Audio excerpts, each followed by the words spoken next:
अल्हम्दुलिल्लाह मुझे अपने आप पर फख्र है, मैंने आवाज बुलंद की, आवाज बुलंद करता रहा। मुझे मेरे दोस्तों ने कई दफा रोका भी संगीन हालात में, और बड़े दूर दूर से मुझे कॉल्स भी आई कि वीगो ढाले में बैठ के जाने का लगता है, आपको शौक है। तो मैंने अपने मौकफ से मैं जरा भर पीछे नहीं हटा, और आज अल्हम्दुलिल्लाह मैं न सिर्फ सुरखरू हुआ हूं, बल्कि I am amongst those who always raised voice against the rigged elections, against the corruption।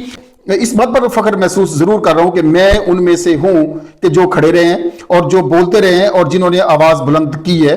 मैं अपने आप को खरीदारान यूसुफ में शामिल समझता हूं, और मैं खुद को उस परिंदे की मानिंद भी समझ रहा हूं कि जो चूंच में थोड़ा सा पानी लेकर आ गया था जब हजरत इब्राहिम अलैहिस्सलाम को आग में डाला जा रहा था उस चिता को बुझाने के लिए।